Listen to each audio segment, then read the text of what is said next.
Everyone has a right to feel safe in their city. As an international, it is even more difficult to deal with issues such as theft, and that makes people more vulnerable. Do you have specific measures to tackle this? And what are the general measures to improve the public health standards in the city? For example, clean air, noise and air pollution from the airport, etc. So this time we start with, sorry, you. We can also start. Okay, yeah, maybe Ankie. Yeah. Yes, well, thank you. Volt wants to make sure that there's safety for everyone. So, of course, for internationals, newcomers in Eindhoven, but also for the LGBT plus community. So we are really in favor of a campaign for every safety for everybody. And inclusiveness and diversity is what we stand for as Volt in Eindhoven, in the Netherlands and in Europe. So that's really important for us. And we think that we have to campaign on that also for inclusiveness for everybody. When it comes to a healthy city, of course, we want a community where we all cycle to the city and no cars there. And we want a sustainable and climate-friendly Eindhoven. So more green in the city, more water in the city, less pollution, better electronic buses. That's what we stand for in Eindhoven.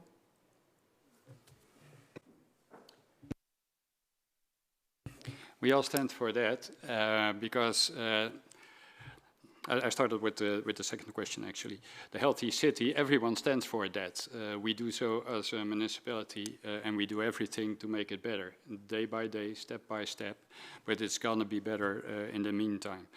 We also measure it, because if you don't know, some things you don't know. Clean air, you don't know what clean air is until you measure it.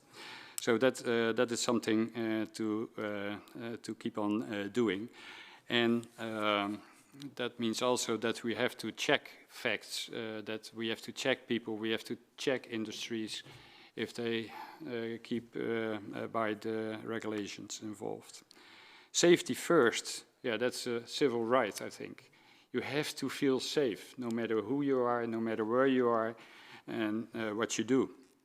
Everyone has the right to feel that safety. I understand that it is more difficult because it is, again, a language question. So if you have thefts or something other that makes people feel horrible, the vulnerability, we can do something about it by the platform we have, and we, into the neighborhoods, we hear a lot of that. So there should be one point where all the things come together, and then we take that as clock again, I see.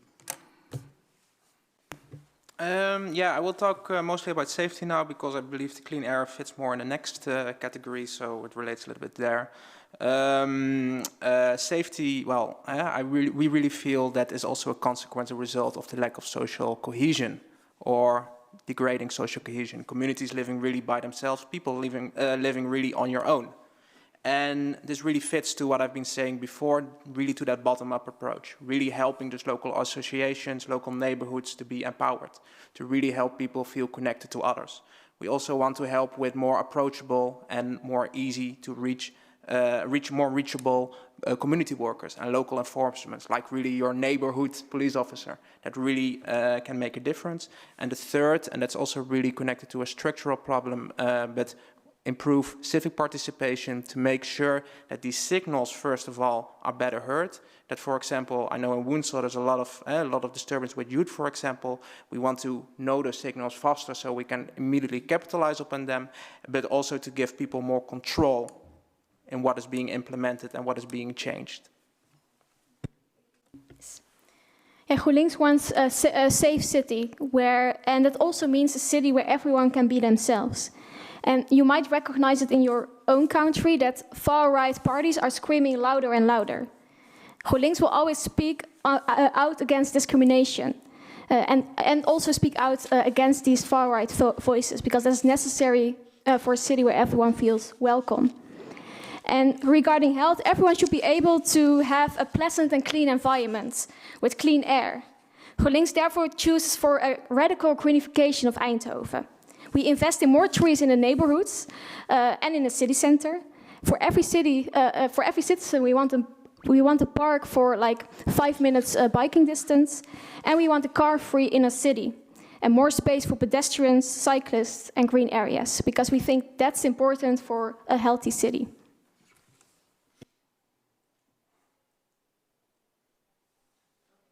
We, CDA, of course, want a safe and a secure city, and a city where everybody can be just the person that she or he is, because you are beautiful just where you are.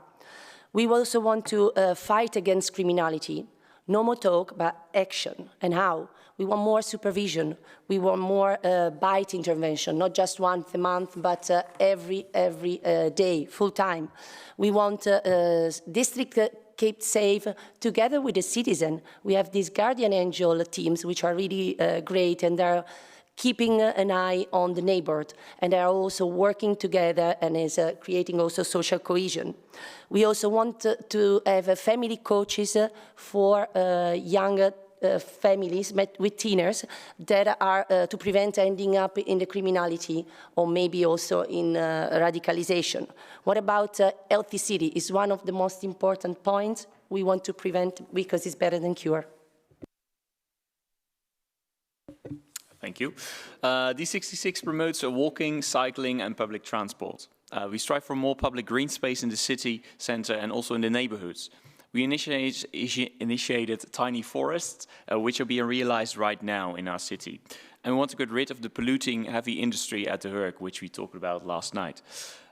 We have a local air quality network called Areas and also stimulate inhabitants to participate in monitoring the air quality if they want to. And recently, we also arranged more budget for testing on sexually transmitted diseases at the local health services. When it comes to feeling safe, we aim for prevention to prevent burglaries, for instance, by offering more information by the municipality and the police. And this way we create a perspective for everyone and treat locals and internationals the same. However, we might be able to do more. I know there is a special network for LGBTQ people who face violence called Pink in Blue, and they make sure that there is a contact person at the police for people who face such violence. And we could ask for a contact person for internationals as well and more information on the website. Thank you.